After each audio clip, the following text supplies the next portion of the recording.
आणखी एक महत्त्वाची बातमी 2008 मध्ये जगभरातील सर्वात गाजलेली टीव्ही सिरीज आहे ब्रेकिंग बॅड आणि रसायनशास्त्र हा विषय शिकवणारा एक प्रोफेसर वॉल्टर व्हाईट हा सगळ्यात मोठा ड्रग्ज लॉर्ड कसा होतो हे या सिरीजमध्ये दाखवण्यात आलंय। असाच काहीसा प्रकार आता ठाणे पोलिसांनी उघड केलाय। केमिस्ट्रीत गोल्ड मेडलिस्ट असलेला शास्त्रज्ञ अंमली पदार्थांच्या तस्करीच्या दुनियेतला डॉक्टर ड्रग्ज झालाय।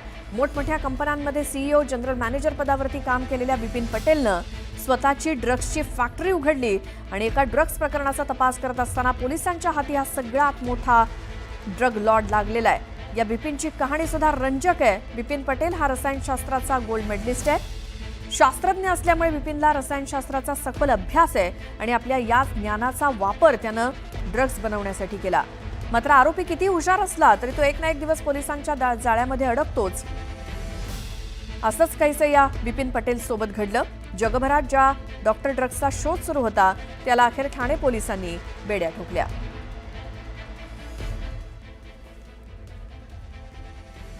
तर अनेक कंपन्यांचा सीईओ आणि शास्त्रज्ञ हा डॉक्टर ड्रग्स कसा झाला ते आपण बघूयात। विपिन पटेल हा केमिस्ट्री गोल्ड मेडलिस्ट आहे आणि शास्त्रज्ञ स्वतः असल्यामुळे रसायनांचा सखोल त्याचा अभ्यास आहे। रसायनशास्त्राच्या ज्ञानाचा वापर ड्रग्स बनवण्यासाठी त्यानं केला। रोजच्या वापरातल्या वस्तूंचा वापर करून त्यानं ड्रग्स बनवलं।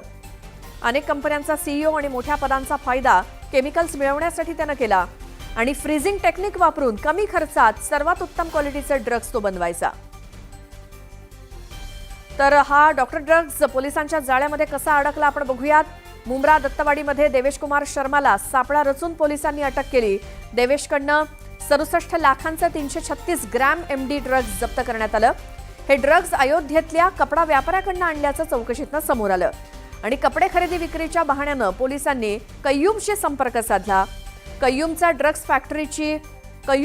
ड्रग्स फॅक्टरीची माहिती मिळताच पोलिसांनी हा छापा टाकला आणि या छाप्यावेळी कय्यूम सोबत असलेल्या विपिन पटेलला सुद्धा ताब्यात घेण्यात आलं आणि ताब्यात घेतल्यानंतर विपिनचा डॉक्टर ड्रग्ज असल्याचं उघड झालं।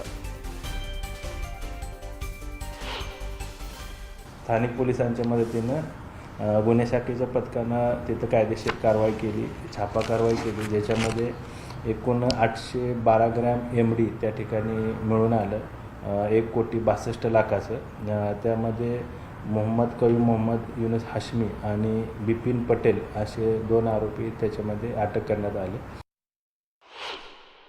मोहम्मद कयूमचं जे शॉप होतं त्या शॉपच्या मागच्या बाजूलाच एक मोठा गाळा होता आणि त्या गाळ्यामध्ये एम डी म्हणताना मोहम्मद कयूम आणि त्यासोबत अजून एक इसम आपल्याला मिळून आला। दोन्ही इसमांना आपण पंचनामा कारवाई करून ते सर्व साहित्य जप्त केलं। त्यामध्ये एम डी बनवण्याकरता लागणारे जे रसायनं होते किंवा इतर जे साहित्य होतं ते सगळं आपण जप्त केलं। मोहम्मद कयूमकडे जी चौकशी केल्यानंतर त्यांनी सांगितलं की हे जे दुकान आहे ते स्वतःचं आहे आणि त्या दुकानाच्या मागेच तो हे एम डी बनवण्याचं काम करतो।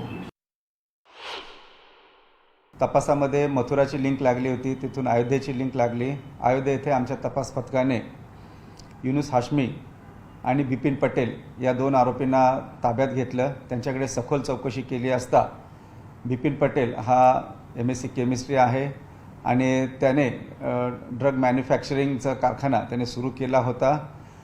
बिपिन पटेल याच्याकडे अधिक चौकशी केली असता त्याच्याविरुद्ध 2 गुन्हे दाखल असल्याचे निष्पन्न झाले, एक यूपीमध्ये आणि दुसरा मध्य प्रदेशला। याच्यामध्ये इंटरस्टेट लिंकही दिसून येते, इंटरनॅशनल लिंकसुद्धा असल्याबाबत आम्हाला दाट संशय आहे आणि त्याच अनुषंगाने पुढील कारवाई करता DRIच्या त्याला ताब्यात दिलेला आहे।